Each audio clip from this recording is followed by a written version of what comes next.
Hello, everyone. My name is Dovi Frances, the founding partner of Group 11, and I'm excited to welcome you to part 2 of our 6-part webinar series, Digitizing the Office of the CFO. Many of you listening today joined our first episode last month with the CFO of TripActions, Thomas Tuscher. For our new guests joining us today, this webinar series is about creating a forum where finance leaders and professionals can learn about the tools and strategies that best enable businesses to thrive in the face of a challenging macro environment. As the world becomes far more unpredictable, finance leaders are faced with a spectrum of challenges stemming from this chaos. We believe that many of our portfolio companies featured in this webinar series offer important tools that can help improve the odds of success for businesses of all sizes. On that note, I'm happy to welcome here today Eynat Guez, co-founder and CEO of Papaya Global. Eynat has led Papaya Global since its founding in 2016 to becoming a formidable unicorn with a $3.7 billion valuation most recently. Prior to starting Papaya, Eynat was the CEO and founder of 2 separate HR companies, Relocation Source and Expert Source, and she has dedicated her professional career to innovating the HR and workforce management industry. Eynat, it's great to have you here. Let's get to it. Hi, Dovi. How are you? Thanks for having me here.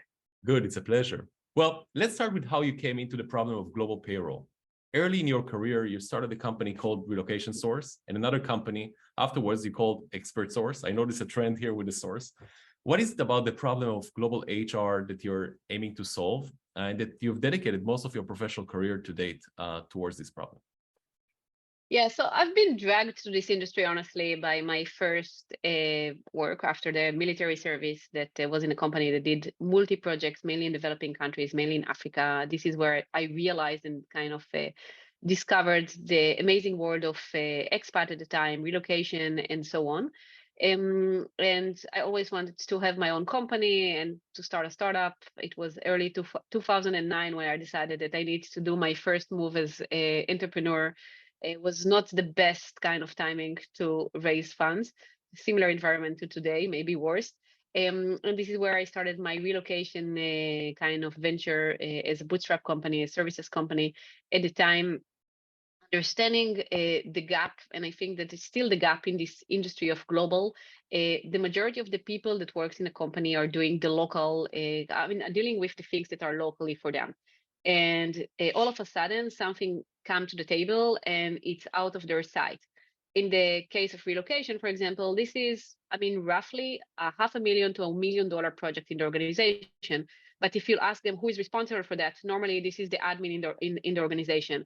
And we were taking this whole domain and trying first to assure that we can increase the success rate of relocation, and also to assure that this is being managed as a project and with all of the aspects and so on, because it's a complicated project.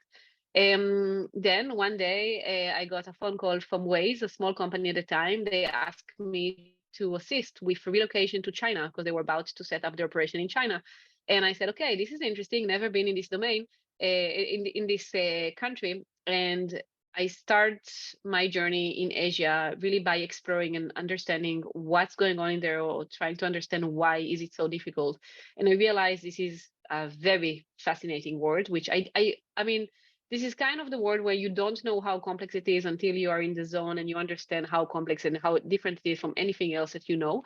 Waze ended up being acquired by Google. I ended up starting my second company in China at the time, and then expanding into the continent. And when we kind of started to envision Papaya, we wanted to take the pains that we saw in this industry and to bring them a different way of management. So, my ability to transform this to a good experience on the service side was limited, and we really wanted to do it on a large scale. And we felt that also it's a much larger problem than what I'm currently covering on the service side and so on. And this is where we started Papaya.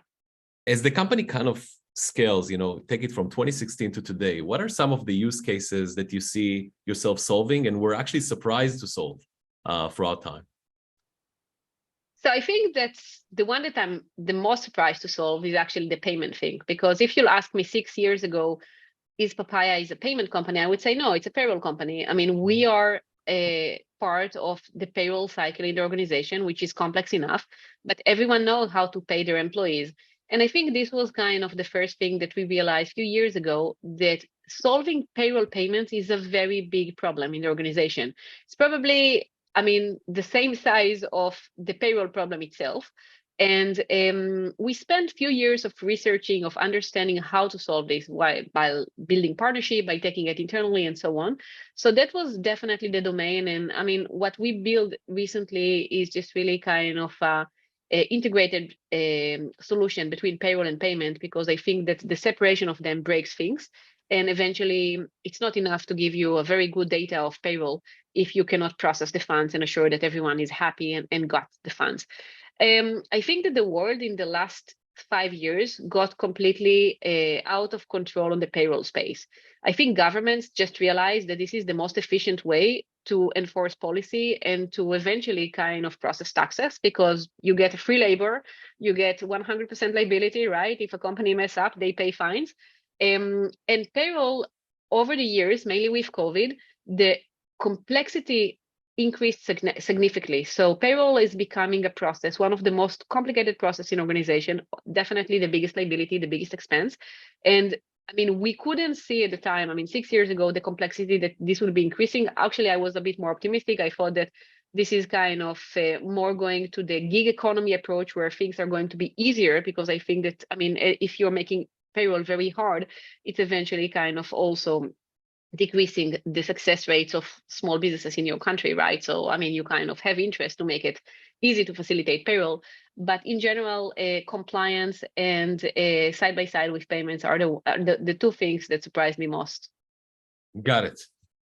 Yeah, interesting. Do you have a certain example from a recent company that you onboarded where they used to be a payroll customer and became a payment customer? Yeah, sure. We have quite a lot of them currently. And this is amazing, because when we started this, we asked our clients, what do you do today? And I was amazed by the answers. Majority of our clients are established company. A lot of them are publicly traded company. And they told us, we send it to third parties, accounting firms. We hand over to people that we trust to send over the funds. And payment is not about trust, right? I mean, we don't build services. We build the platform to eventually to assure that we eliminate trust. We just automate everything. We don't want to trust anyone. We don't want to. We want to assure that everything is being automated. So we have a lot of use cases where first this whole process has been shortened from an average of 10 business days to 3 business days with us, which is crazy, because if you need only 10 business days to process the payments, it means that you are starting the payroll cycle actually on the 5th of the month, and you need to close the payroll cycle on the 10th of each month. So you are closing the payroll cycle on the 3rd of the month. You are paying 20 days in advance, or you are calculating everything in advance, and you don't have visibility to the end of the cycle. So there are quite a lot of chances that I'm going to be wrong in your payroll calculation, just because, I mean, I'm closing the cycle way ahead of time. So we are giving them more time. We are giving them more trust. We are giving them more certainty. And obviously, I mean, we are increasing the satisfaction, because eventually people that are not getting paid on time, this is the worst breach that you can have in your organization. Yeah, totally. And it changes also the relationship between you and the customer, right? Because all of a sudden you're solving the majority of the problem for them, instead of them having to give it to a third party. You're giving them the reporting, global payroll, payment itself as well. Yeah, that's correct. Got it. And when you speak with the customers, and things have changed radically, and we talk a lot with some of our software service companies, it also solves certain pains at the office of the CFO. And we talk a lot about what has happened since COVID and what is happening in this current environment, which is also quite challenging. What is it that you're seeing? What are the things that mostly occupy the office of the CFO, the office of the CHRO, when you speak with your partners? So, when we started, I spent a lot of time trying to explain the industry that payroll needs to have a contingency plan exactly as the IT. And people told me, what's the problem? It's working, right? I mean, a lot of VCs, when they did diligence on Papaya, they told me there is no real problem. I asked the CEO, I mean, payroll is all fine. But they didn't realize that behind the scenes, a lot of people are working super hard, months over months, to make it happen. And when COVID started, I think that this is where company all of a sudden realize that they don't have control on payroll. They don't have the data. The offices are closed. The paper are there in the office. They don't know how to pay their employees. Maybe the payroll manager, the person that they trust, is currently not available because he has COVID, or I mean, he can't come to work and so on.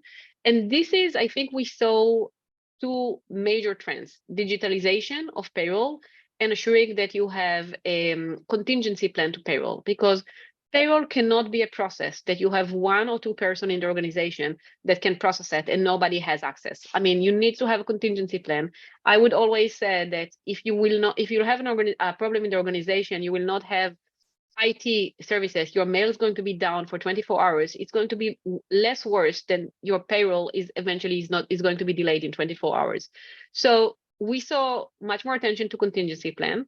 We saw much more attention to control and digitalization, because a lot of the issues, mainly in this current environment, are also part of understanding where do I spend the funds. And payroll is tricky because it's not the same line items in the books every single month, because every individual can eventually impact these line items. And you can see discrepancies of 10%, 20% month over month, and then you don't know how to analyze this. You don't know what's causing it if you don't collect the details, I mean, on the ad hoc basis. So we saw much more details, attention, and eventually kind of the willingness or the appetite from clients to consolidate processes. And the third thing, which is also very important, all of a sudden we saw CISOs stepping into the office of the CFO and asking them, hey, how do you handle private data in the organization? How do you send over the pay slips? How do you collect data from our employees? Because, this is a private data. And actually, maybe we are protecting the whole organization from the outside, but you are creating a breach from the inside, which is in many cases correct. Yeah, fascinating. And do you see any, I'm just curious, do you see any changes with hiring, relying more on outsourced employees versus US-based employees, etc.? I mean, you have such a great visibility to what's happening in our economy. So I'm wondering, what are you seeing? Yeah, so every year is different. And actually the trends on global hiring are very, very fascinating. You can learn a lot about them. So I think this year, we had few things that impacted hiring in general. First, the war with Russia, Ukraine. I mean, a lot of the attendees here are tech companies, obviously. I mean, those were two of the biggest providers of developers globally. And a lot of companies decided that they are stepping out from Russia. A lot of companies eventually kind of decreased the team in Ukraine due to the situation. So we saw the shifting. If you ask me on the developer side, definitely the biggest winner currently are Poland and a few other Eastern European countries. But next year, I think the biggest winner will be actually the UAE, because I think that they're doing everything right to create an ecosystem that is very easy for everyone to relocate, to work remotely, to pay almost zero taxes, and to have great cost of living and eventually kind of a great way and living. So many in this kind of environment, I think that they are stepping it. They will be there quite nicely.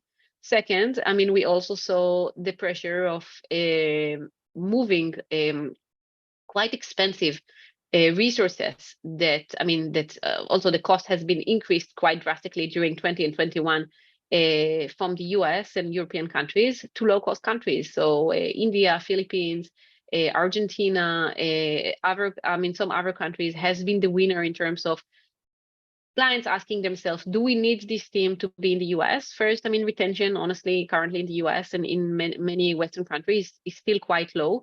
Costs are high. So eventually, you have a negative ratio between the ramp up time and the retention and the cost that you have per individual. Can we shift them to places where we can scale the team quicker? We can decrease costs quite significantly and so on. So cost of operation is very drastic. Eventually kind of finding talent is becoming very drastic. I named a few countries, but there are others that we are constantly following. And obviously, I think that the biggest loser from the last 2 years is China. We saw massive traffic going to China.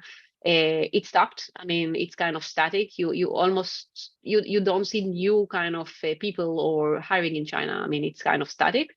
And countries like Australia, for example, that was never kind of in a high demand. All of a sudden, due COVID, since it's become a closed economy, they closed the border for almost 2 years or even more than 2 years. We saw a huge increase in workforce in Australia because, companies realize that the market is interesting. It's a big market. They cannot support it from the outside, not from Singapore, not from Hong Kong. So all of a sudden, the tech industry in Australia, for example, is booming. So there are lots of trends out there. I think that it's very interesting. I would say here, another kind of general thing and advice, I was never a very big believer and very big supporter of work from anywhere. Okay, I think that this is a very romantic trend. But it's not efficient. It's very hard to scale. And in the majority of the cases, if you don't work very hard to maintain your culture and to make it work, it's going to fail. So working or creating global hubs is a great way to scale your business. It can be very cost efficient, but you need to determine where do you work. And I also think that a lot of companies don't spend enough time of understanding the compliance and termination and eventually kind of the employment structure in countries where they step in. So hiring someone is the easy part. Terminating someone or going through massive changes is very complex in some countries. And you always need to have the worst case scenario. And unfortunately, I mean, mainly in this kind of environment, we see lots of clients that never planned or they didn't realize and understood the infrastructure, so the termination kind of rules and legislation in a lot of countries, and they end up finding themselves with very complex and costly termination processes. So those things needs to be planned in advance, and those things also needs to be taken care of or kind of considered when we are expanding globally. Got it. Let's talk about Papaya's customer and the evolution of the customer, right? I mean, as the company progresses since 2016 to this very day, what are the type of customers that you actually seek? And what is the mix of customers today? So we have a very strong attention on Papaya, on compliance, on privacy, on assuring that we are the best pals of the CFOs, the CHRO, as I said, the CISO on the organization, and the auditors. Okay, so majority of our clients currently are pre-IPO, post-IPO, pre-IPO. I mean, people that are waiting or companies that are waiting for the IPO kind of Time next year, to be back. Yeah, but what we call young enterprise, the one that are building the infrastructures currently, we have a lot of those clients. We like to work with them because we can bring an immediate transition to their current infrastructure to show them immediate ROI on everything that they're doing on payroll and payment.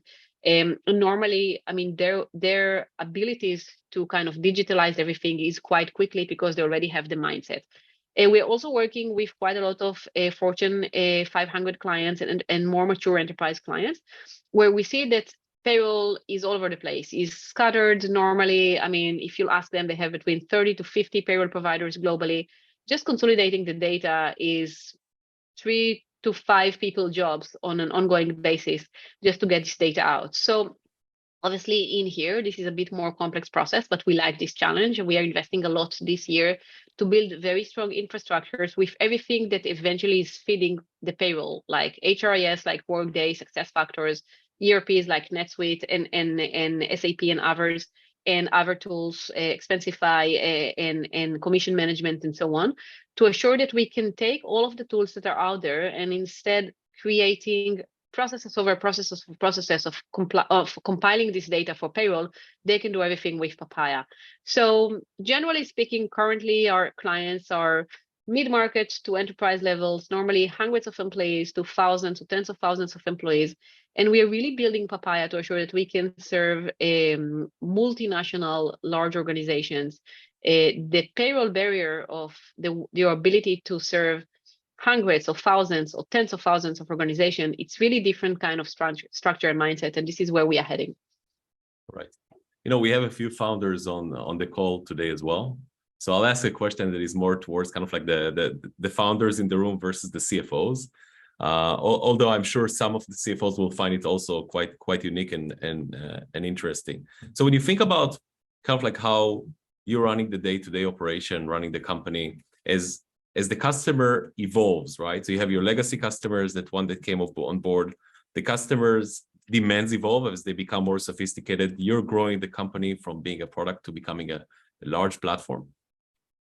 What are the challenges that you basically maintain in terms of managing the culture of the company, managing your investors, their expectations, longer sales cycles, etc.? Wow, it's not one question, it's a book. Choose one, yeah. I think the main thing is always keep in mind that this is not the same company, okay? Every single year, I'm starting as a CEO of a new company, and I need to understand my challenges during this year and I need to adapt myself. Because if I'm going to think as I would, as the CEO that I was in 2016, 2017, it's not going to work.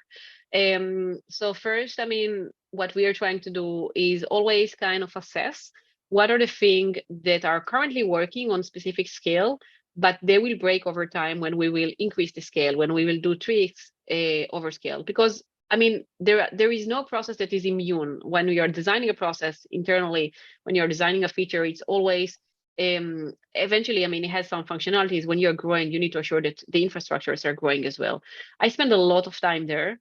I spend a lot of time understanding, do I have the right team to the right places?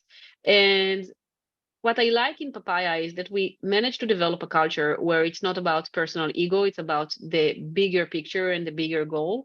So I think that last year was a year when a lot of people kind of moved from their role, took a different role in the company and so on, because we realized together that the company is moving forward and is growing to a place where they are currently, their current role does not fit the needs of the company, but their skills needs to fit the company. So let's assure that we can eventually shift them. And it's not about titles, it's not about ego, it's about how do I bring the best to the table.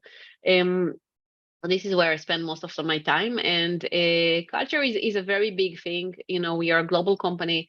I think that obviously it's hard to keep everybody on the same level of understanding, communication, transparency. We are trying to keep those fundamentals of being very, very transparent to communicate to everyone. I think that I definitely think that we have room for improvement, although we are investing there a lot. What I really liked, for example, is the fact that I felt that our onboarding experience is very bad. Not very bad, but it's not the one that I would want people to have when they are joining a company remotely from home, because I didn't feel that this is exciting experience. And the team worked very hard in the last year. And all of a sudden I hear, I mean, employees' feedback of this was one of the most amazing onboarding experience that I had with a company. I really felt like the 360. I felt that I have support all over the place. So I think that it's always about solving the things that you feel that are creating pain to the organization, and ensuring that you're just becoming a better organization. Got it. You know, when thinking about North Star, you mentioned it earlier, it's kind of a fickle term, right? Every year it changes, and every board meeting, when you meet certain companies, the North Star seem to change as well. So when you're thinking about Papaya 10 years from now, okay, what is your vision for the future? Now I'm talking strategically, not technically and tactically on a per year basis. What is your vision 10 years from now for Papaya Global? So I would start by saying that you said that we are an HR company. I think that we are a financial company. And payroll is a very, very complicated financial, eventually kind of process in the organization. And the reason that I'm saying it, because this is really the goal. I think that once the payroll will shift to the finance side, this will create a completely different level of standards and eventually kind of expectation that we want to feel, okay? We want to be the North Star of this industry. We believe that currently this industry is served very badly.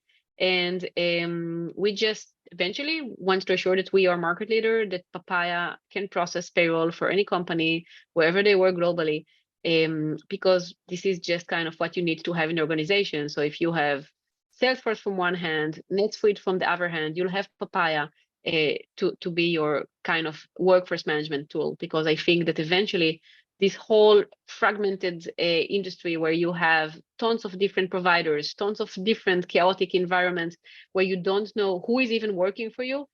This is eventually, if you'll ask any CFO in 10 years time, how many people works for you currently? What's the total cost of workers? And they'll be able to log into Papaya and see, I did my job. Yeah. So you're hinting towards FP&A forecasting as well, right? Okay. No, not necessarily. Okay. Payroll compliance, this is a very, very big topic. I think that, I mean, there are lots of areas that we can dig on the workforce side. I mean, FP&A is not necessarily, it's obviously a line in the FP&A, but we are not aiming to cover the whole FP&A. Understood. All right, so let's talk a little bit about acquisitions and partnerships versus organic growth. So obviously, Papaya has had remarkable organic growth. I can say even in our portfolio, even second to none. So when you look at that, you've also made a couple of acquisitions, including Azimo most recently. You have a partnership with JP Morgan, which was announced recently as well. How do you look as you're taking the company towards your strategic vision 10 years from now? How do you look at the acquisitions, M&As, and partnerships? So we took a decision that we are not acquiring ARR, okay? We want to ensure that we are acquiring pieces of technology or pieces that allows us to build better technology or to be faster to the market, and not buying client base. I think that eventually, and I mean, I'm speaking from my own experience. Maybe it's working for others. I think that eventually for us, we felt that this is not the right kind of strategy. So we are still looking, or we are still always kind of trying to structure what pieces of technology will assure that we can ramp up things faster and so on and quicker. But having said that, I think that one of my advisors told me that about a year ago, and he told me every M&A opportunity, don't think about it from the romantic approach. Wow, it's amazing and so on. Think about it. I'm going to spend my next 6 months, the majority of my time completing this acquisition. Is it worth it, or can I take these 6 months and allocate my time and effort of the team to eventually complete what I'm looking to have in this acquisition? So I think that sometimes, we as founders and entrepreneurs, when you're envisioning M&A, we meet great founders and we can do great things together, and then you have the lawyers and the accountant and the tax people coming to the table, and you said, okay, it's not fun anymore. It's just becoming a very, very long process. So you need to be very focused on M&As. Asimo was a very big M&A for us. Obviously it's a large team, 160 people that joined Papaya, regulated business. I think it was a great acquisition, but very time consuming from our side. And still, it's pre and post, right? It's not a one-off. So you need to be very focused on this aspect. On the partnership side, I would say that obviously, me as a CEO, I've been chasing everyone in this industry to partner with Papaya for many years. And I think that when you are a small startup, sometimes you don't understand why you don't get a lot of attention from leaders in the organization, in the industry. And because from your perspective, you're amazing and you are all that they need and so on, but you need also to have the right timing. And I think this year for us, the fact that we managed to sign partnerships or to announce partnership with JP Morgan, with Workday, with Oracle NetSuite was, it's not a coincidence that it's all kind of synced to the same year, and we will have more partnership coming early next year, but just because it's kind of a combination of maturity, us as a company, who we are, who we sell to, the ability to also invest in long-term processes, because partnership with those kind of organizations, they don't think as quick as we are. They don't move as quick as we are. And if we don't allocate the resource to just be there and to build this process with them, it's not going to happen. But I think that you need to invest. Every company needs to invest eventually in the right partnership for them, but also look at this as a long-term investment. It's not a one-off, but it's also the process, and eventually kind of building a successful partnership takes a lot of resources from both sides and take a lot of commitment. When you meet and your sales team meets stakeholders in the decision process, whether or not to adopt Papaya, have they changed? We're talking about such a huge demographic shift that is taking place right now, that by 2023, 75% of the workforce is going to be Generation Zers and millennials, people who were born after 1980. Are you seeing different people at decision-making junctures who are more kind of open to the idea of implementing technology and remove redundancies? I think generally CFOs got much more mandate to bring technology in. Mm-hmm. And I think that in the past, we heard that they have a pain.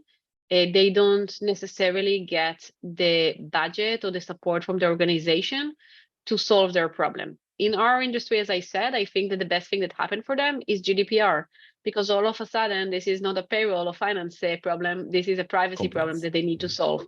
So they get the budget, they get the allocation, they get the resources, and everything is becoming much quicker and nicer for them.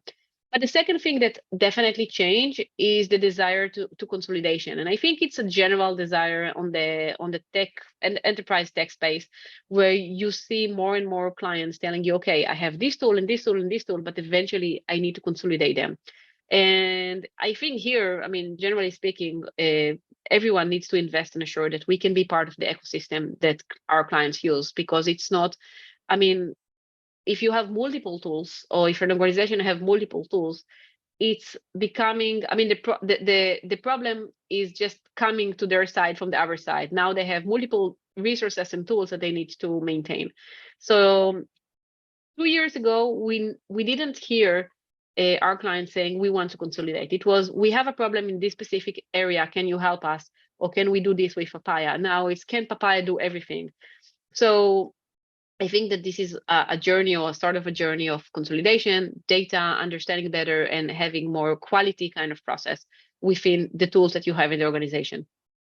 Yeah, these are like, really, there are some significant macro tailwinds taking us into the next decade, and they have a lot to do with allowing the enterprise to be able to turn on a dime with respect to decision making. It can be forecasting, payroll, payments, etc.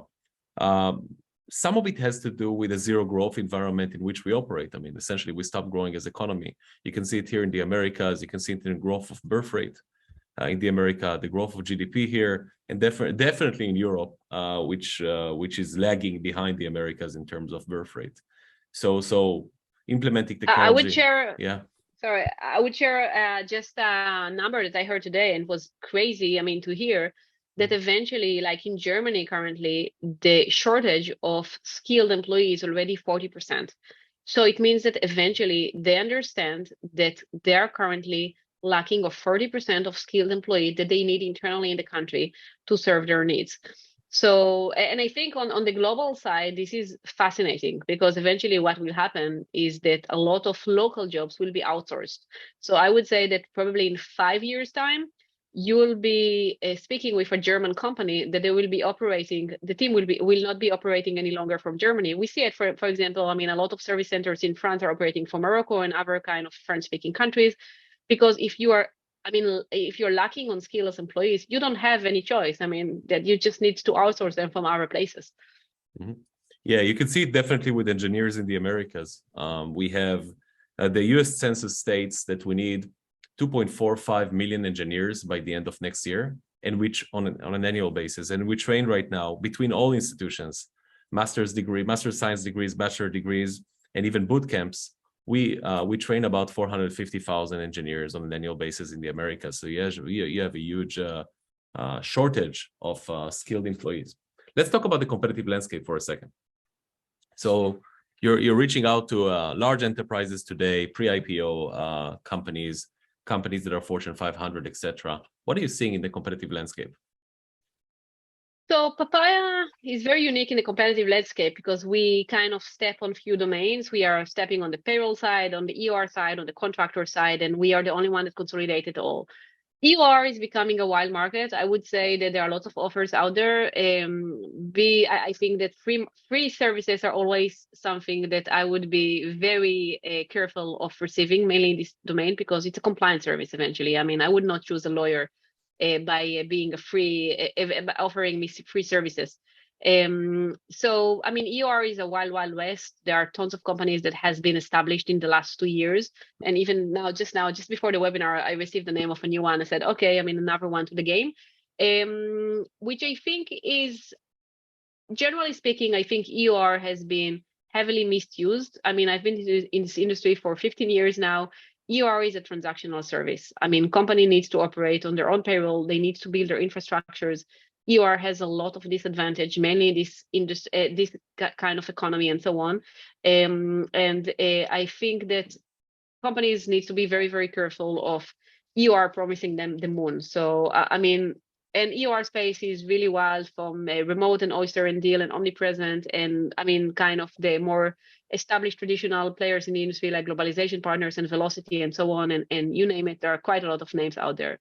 On the payroll side, global payroll side, the biggest disruption that we are doing currently is to ADP Global and to other smaller companies like CloudPay, Medis, iPay, and so on.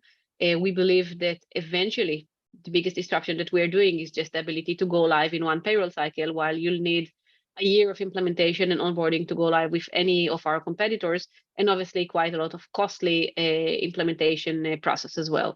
So from my perspective, it's almost kind of, it's funny, if you have a payroll problem, you need to solve it immediately. You cannot implement a process for a year in the organization, because then you're going to have a year of payroll problem, which is going to be very, very, very painful for the organization.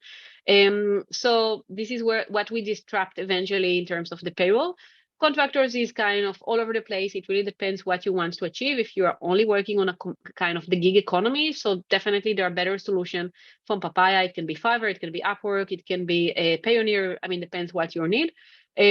Papaya's biggest strength is in the consolidation. If you have multiple employees, I mean, payroll, EOR, contractors, Papaya is the only one out there that will solve your pain end to end, and now also process your payments.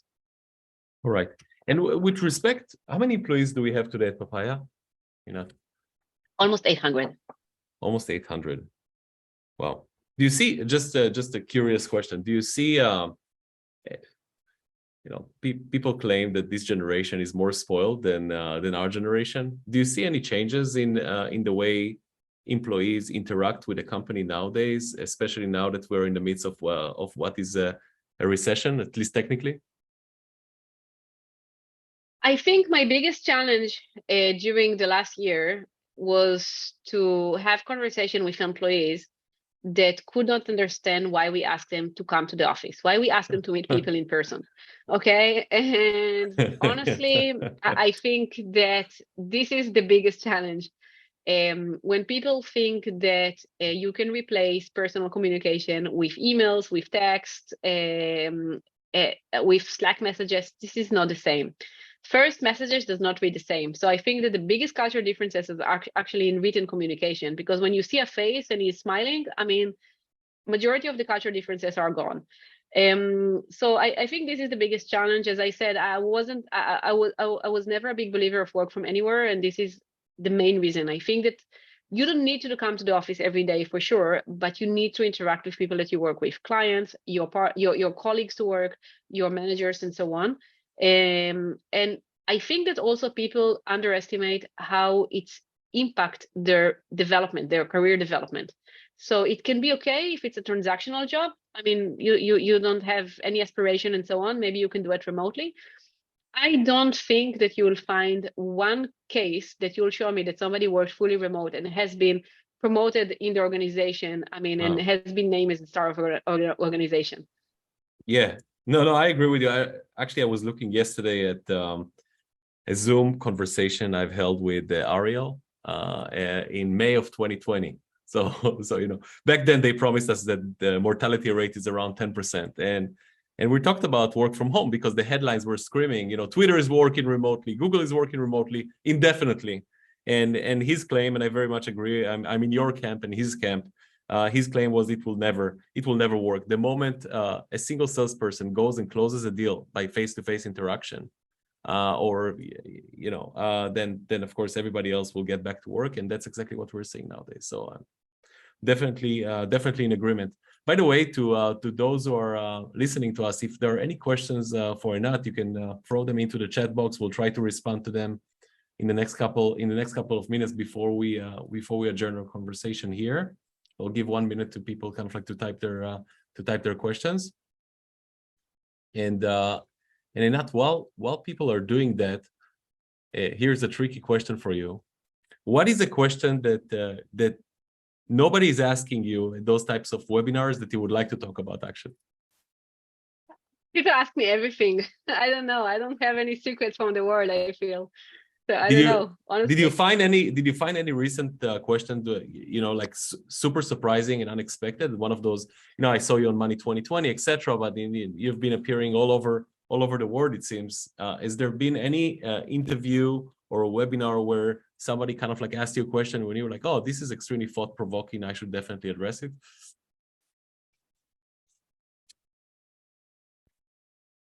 Wow, nothing that comes to mind currently. I mean, I decided, to share, quite openly, I think that one of the things that I try to keep, and I really appreciative of everyone that is keeping this approach, is to be very transparent, very upfront. I think that, we are all human beings. There are ups, there are downs, nothing is perfect.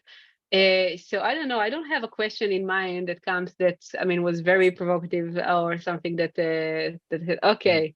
All right, done. Fair enough. Okay, we have like 5 questions from the audience. So I'll start shooting them at you. We're going to do it quick. So we have 5 minutes left. We'll do 1 minute per question. You ready? Okay, let's get to it. First question, let's start with Bat-El.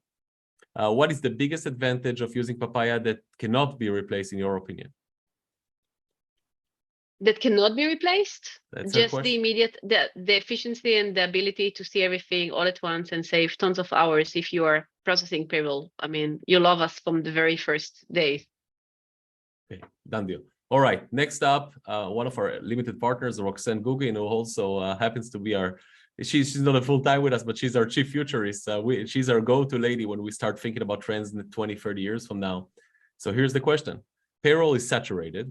Do customers readily understand that a fundamentally new tech stack is needed for the agility required in the coming chaotic global economy? How does this displacement happen on the ground? Rip and replace or slow neglect?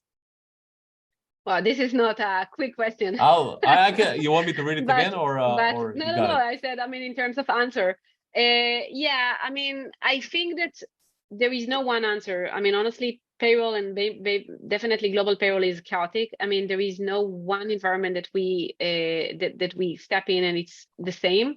The biggest advantage of Papaya and our approach is that eventually we don't ask people to rip and replace. We can build on their current infrastructures and eventually kind of digitalize them. And this is actually, I mean, what we are always advising them to do. Even if you want to rip and replace, first digitalize the current and then change to the better model. Don't start with going from fully manual to fully automated. Understood. Okay, next question, Dor Karmi. Considering the current situation, what are the challenges you're facing as a company, and how does it influence your ability to reach your next milestone? Well, it's a good. First, I think this year is, I mean, for entrepreneur is like MBAs on steroids. I mean, almost every situation. I don't think that anyone, when they co-founded the company, they said, okay, how I'm gonna handle collection issues, how I'm gonna handle clients with Chapter 11. I think that, I mean, to be completely honest, the amount of time that I invested this year to understand the types of Chapter 11 that clients can be facing and what does it mean in terms of kind of running business with them was enormous. And this is part of the reality. So I think that we are eventually kind of taking and building the playbook for all of the worst case scenario as well, because we understand that they might happen. And there are lots of questions here. I mean, I'll give you just like a very quick one. We see ourselves as I said, as a critical solution for the organization. What happens if you have a client under Chapter 11? You know that they are not going to pay their debts, but they still need to process payroll to their employees. Are you cutting off or you are staying with them? Good question. I mean, we decided to stay with them, by the way, but I mean, we did it because we didn't want to harm people. But it was a hard one to address, honestly. Okay. Next up, Idan Harari, head of finance at Outcart. Just out of curiosity, is asking, Papaya, are you using your own platform for your employees across the board? So the funny thing, I saw this question and I thought that somebody from we have head of integration called Idan Hadari, and I was sure that it's him. Said, okay, what's going on in here? Yeah, we are using Papaya across our board. Okay. Next question from Lior Laria. Eynat, what is your vision for today for Papaya work with the CFO? It's a very broad question, Lior.